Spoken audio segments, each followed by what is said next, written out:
అందరిని వినే అవకాశం ముఖ్య అతిథికి ఇస్తారు. సో అవకాశాన్ని వీలైనంత తక్కువ దుర్వినియోగం చేయడానికి ప్రయత్నం చేస్తాను. ఓకే. క్లాస్ అన్నాక అటెండెన్స్ ఉంటుంది కాబట్టి, ఉన్నది కొద్ది మందే కాబట్టి, మీ అనుమతితో సభాధ్యక్షుడు సాగి కమలాకర్ శర్మ గారికి, నా మిత్రులు ప్రసిద్ధ కవి సిద్ధారెడ్డి గారికి, అట్లాగే జగమెరిగిన విమర్శకులు గుంటూరు లక్ష్మీ నరసయ్య గారికి, సో పద్యంతోనే మమ్మల్ని అందరినీ సంబోధించిన గండ్ర లక్ష్మణరావు గారికి, మొదటిసారి ఇంతవరకు మాటే విన్నాను, వీళ్ళ పాట కూడా వినే అవకాశం నాకు ఇచ్చినటువంటి కాశీం గారికి, అట్లాగే అందరూ నిజంగానే తెలంగాణ కవిత్వం అంటే 2014 ముందే అనుకుంటారు. 14 తర్వాత 14 నుంచి 24 వరకు మరి కవిత్వం రాయాలి కదా. ఇలాంటి పరిస్థితులు మంచి అంశంగా తీసుకుని మాట్లాడినటువంటి చంద్రయ్య గారు అండ్ సభలో అందరూ ఉపాధ్యాయ అధ్యాపక వృత్తికి చెందినవారు, వినేవాళ్ళ కష్టం అప్పుడప్పుడు ఇలా తెలుసుకునేవారు. ఇప్పుడు బోధిస్తాం కదా, కూర్చోబెడితే గాని మాస్టర్కి వినేవాళ్ళకి అర్థం తెలియదు. 3 రోజుల పాటు ఇలా పూర్వం గోడ కుర్చీలు వేసేవారు, ఇప్పుడు ఈ కుర్చీలు వేశారు. నిజానికి పద్యం, వచన కవిత్వం, తర్వాత పాట, అస్తిత్వ కవిత్వం, దీంతో పాటుగా ఫామ్ కవిత్వం ఎట్లా రాయాలి చాలా చక్కటి ఓహళింపు చేశారు. కానీ దీని ప్రధాన శీర్షిక కవిత్వ తత్వం, ది ఫిలాసఫీ ఆఫ్ పొయిట్రీ. అలాంటి ఒకటి ఉంటుందా? ఉండాలిగా, ఫిలాసఫీ ఏదో ఒకటి ఉండాలి, తత్వం ఉండాలి. ఏ శాస్త్రానికైనా తత్వం ఉంటుంది, మెడిసిన్ కూడా తత్వం ఉంది. ఊరికేడంత ఎంబీబీఎస్, ఎండీలు, స్పెషలైజేషన్, కార్పొరేట్ వీటి హడావుడులు డబ్బులు వసూలు చేసుకునే కార్యక్రమంలో తత్వం మర్చిపోయారు, కానీ ఉంటుంది దానికి కూడా. So you can delay death కదా, సభ ఏంటి వాయిదా వేయడం. డాక్టర్ ఎవరు ఏం చేస్తాడు, మరణాన్ని వాయిదా వేస్తాడు. The philosophy of medicine is just delaying death or taking away death. మరణాన్ని తీసి అవతల పారాడు. అణువులో నేను, నాలో అణువు, ఒక చిన్న సెల్లోంచి క్లోనింగ్ చేస్తే మళ్ళీ నేను వచ్చేస్తాను. అనుమతించట్లేదు నాకు. Where is that? కాబట్టి this is philosophy. Take any branch of knowledge, ఏ శాస్త్రం తీసుకున్నా దానికి ఒక తత్వం. నవేమో మామూలుగా రకరకాల ఎక్కువ రాసేయడు, రకరకాలు రాయడం వల్ల jack of all trades master of none అని అలా అంటుంటారు. ఒక 10 తలలో ఉంటే ఏదో తలపట్టుకొచ్చి పెట్టేస్తుంటారు నన్ను. సో కాబట్టి పాత్రికేయుడిని అనుకుందాం, జర్నలిజం, దానికి కూడా ఫిలాసఫీ ఉంటుంది. చిత్రంగా మా వృత్తి పేరు చివరే తత్వం ఉంది, ఇజం. ఏ వృత్తికి ఉండదు జర్నలిజం కదా. సమదూరం, మధ్యస్థంగా ఉండాలి. ఒక్కడు ఉండడు, అది వేరే విషయం. ఒక్క పత్రిక ఉండదు, ఒక్క ఛానల్ ఉండదు. ఫిలాసఫీకి విరుద్ధంగా ఉండడమే వీళ్ళ ఫిలాసఫీ. సో ఇప్పుడు కవిత్వానికి ఒక ఫిలాసఫీ ఉందంటే గ్యారెంటీకి దానికి మనం విరుద్ధంగా ఉండే ఉంటాం.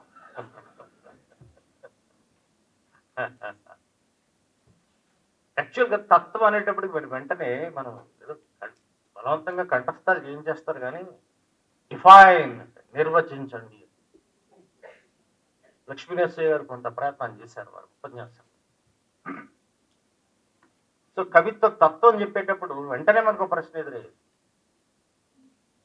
అంటే ఒరే జీవితాన్ని ఫలప్రదం చేసుకోవాలిరా అబ్బా.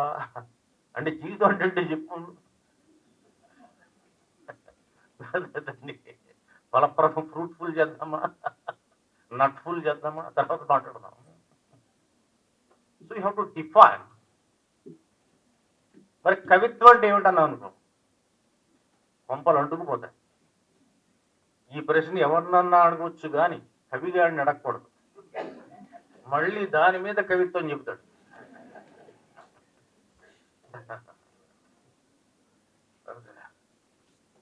నా కవితలు వెన్నెల్లు ఆడుకుని అందమైన ఆడపిల్లలు. అబ్బా, మెట్ట మధ్యాహ్నం వాడవా?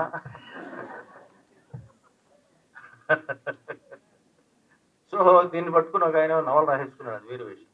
టైటిల్ బాగుంది. ఆయన కవిత్వంతో ఆయన కూడా చెప్పండి. Right. So what is poetry?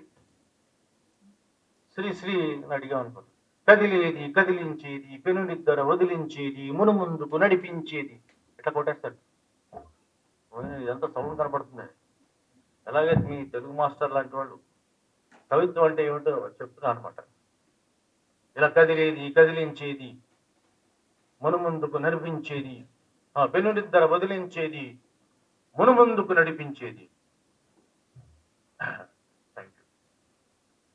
అవును సార్, నాకు అర్థమైందని. అంత త్వరగా అర్థమైందిరా, నేను చెప్తున్నాను కానీ నాకే అర్థం కాలేదు కవిత్వం. నీకెలా అర్థమైందిరా? సార్ అంత క్లియర్గా ఉంటే అర్థం కాకపోవడం ఏంటరా? ఏమర్థమైందిరా? డొక్కు ఆర్టీసీ బస్సు సార్, అది కదులుతుందా? కదిలేది.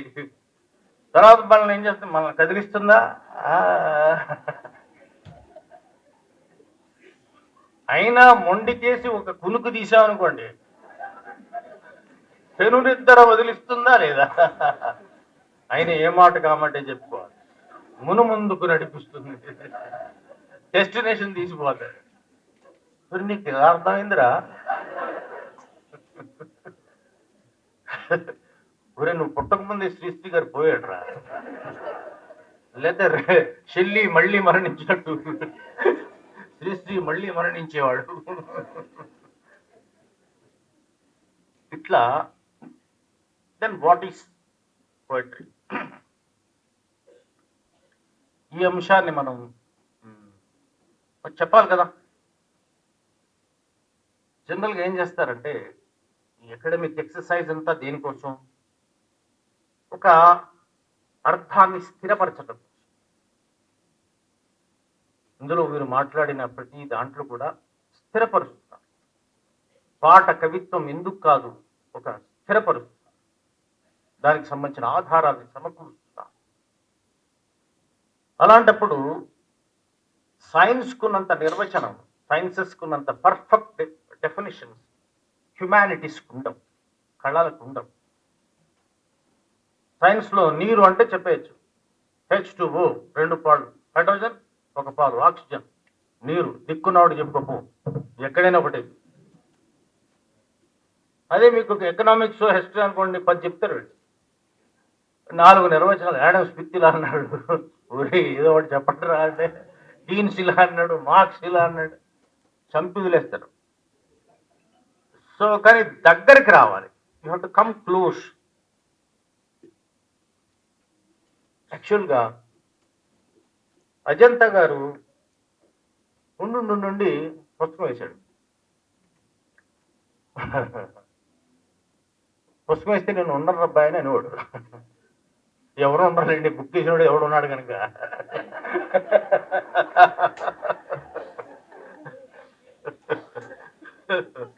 సో దానికి స్వప్న లిపి అని పెట్టాడు. If dream has a language, స్వప్నానికి ఒక భాష ఉంది, అదేగా కవిత్వం.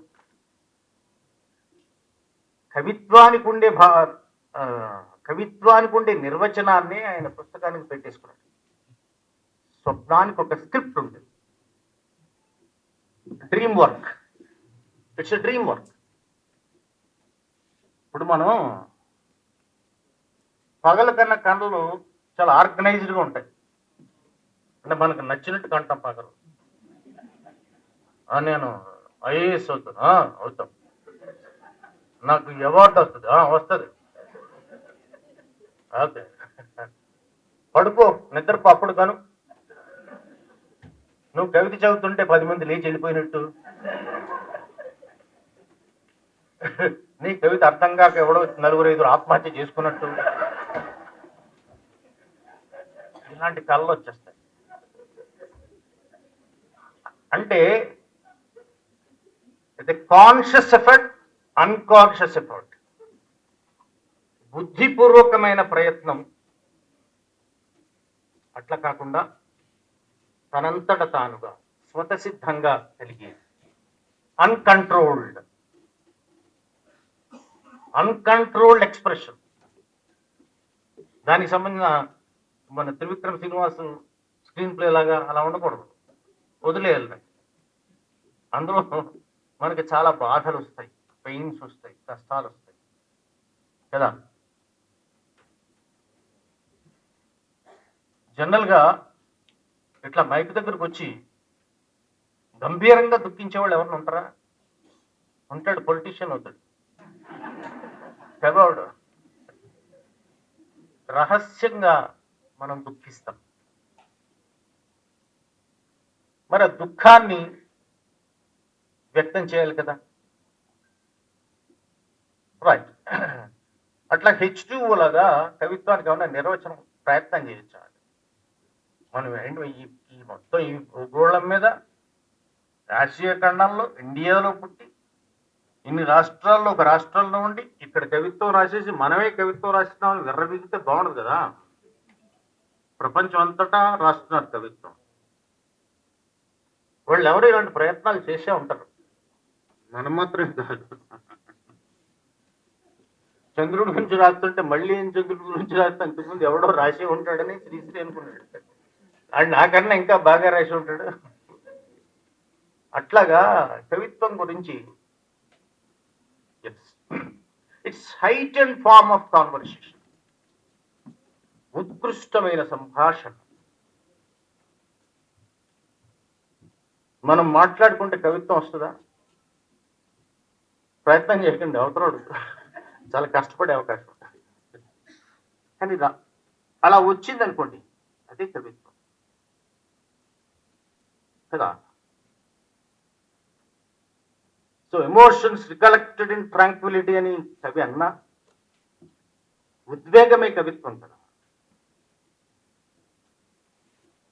ఎవడో చదువుతూ 10వ తరగతి మనం ఆడితో కలిసి గోడలు దూకాం, అని చేసాం, దొంగోళ్ళు పట్టాం, మామిడికాయలు కొట్టాం, ఏమి ఉంటాయి కదా నాన్న పిచ్చి పనులన్నీ చేసాం. ఆడు సడన్ గా మాయమైపోయాడు. తర్వాత 10 ఏళ్ళ తర్వాత మీసాలు గట్టాలు పెట్టుకుని ఆడు రైల్వే స్టేషన్లో కనపడ్డాడు. మాతో చికిని దోస్తాడు. ఆడు కనపడ్డాక ఎలా ఉంటుంది? తీరా బాగున్నావా, వచనమే పీలిపోతావు అలా మాట్లాడితే. ఎలా ఉంటుంది? కోపం, చికాకు, బెంగ, ఏడుపు అని ఏం చేస్తాం? 2 పనులు చేస్తాం. టప్ప కుమ్మేస్తామండి, లేకపోతే మనకేం రావు కాబట్టి బూతులు తిట్టేస్తాం.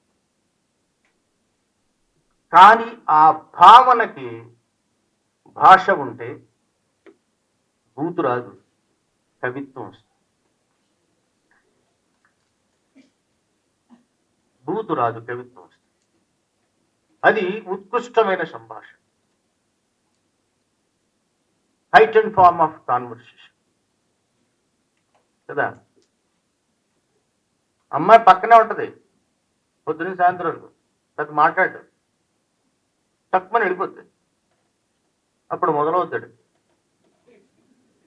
ఆళ్ళాడు మాట్లాడేసుకుంటాడు. దుఃఖం, వెలితి, బాధ, గుండె గొంతుకలున కొట్టాడుతాది తుకుండని దురా కాసింతసేపు అన్నాడా లేదా?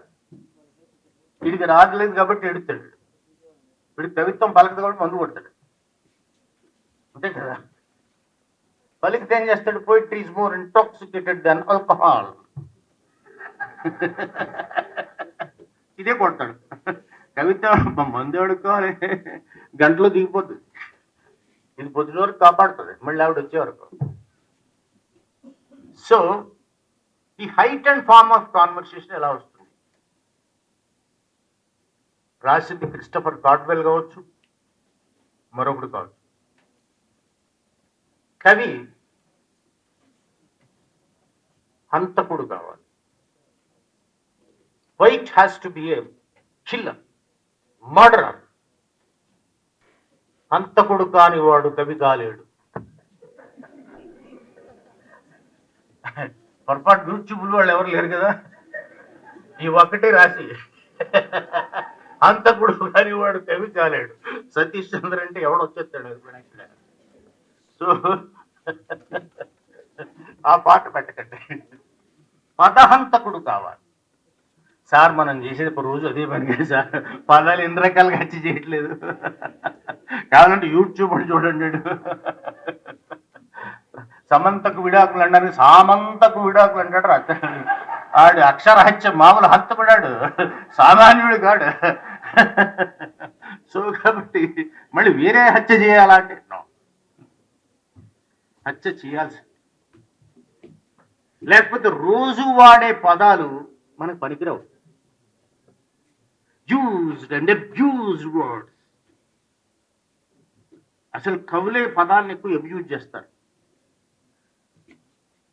నేను ప్రకృతి మీద ఒక కవిత రాశాను సార్. అచ్చో బాబు, ప్రకృతి మీద రాసేసేవిట్రా, ఏమని రాసావు?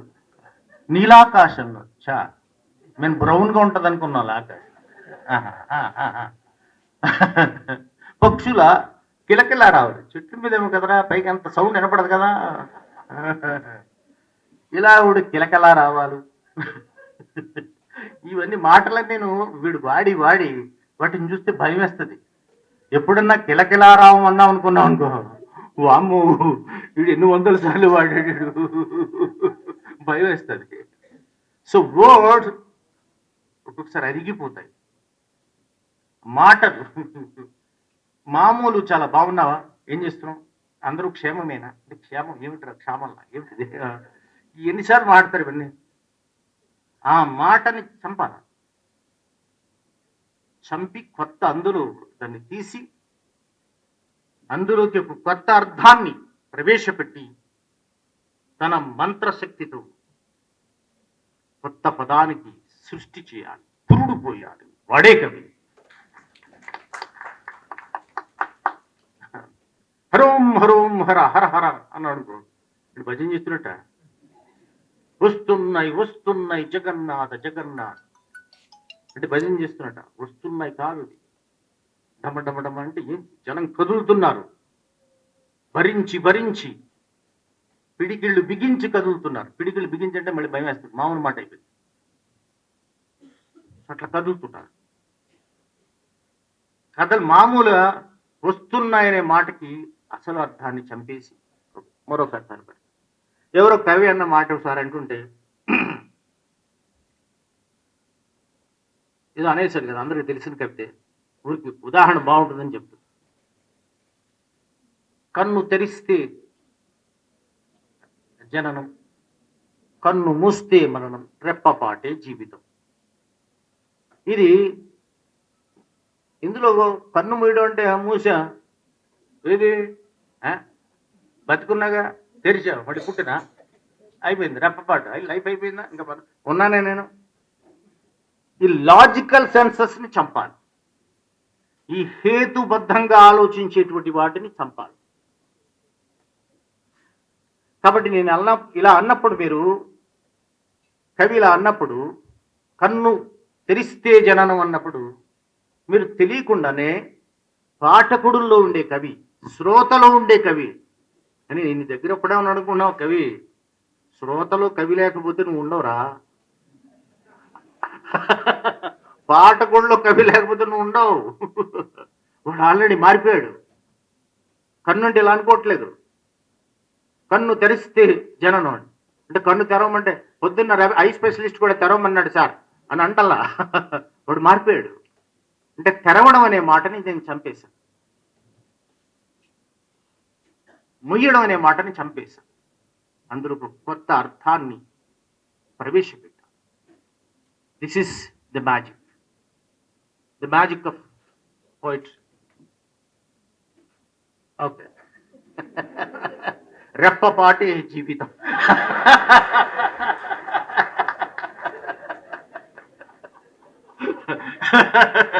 మైకు పడితే ప్రారంభం, మైకు దించితే ముగింపు, రెప్పపాటి ఉపన్యాసం.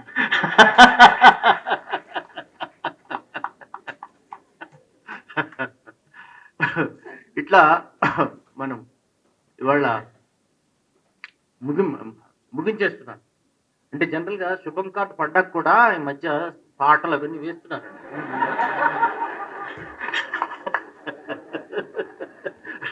టైటిల్స్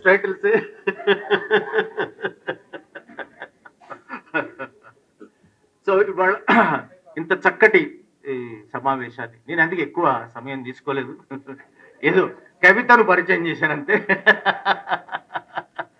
కవిత అంటే ఏ కవిత అని కూడా అడగండి.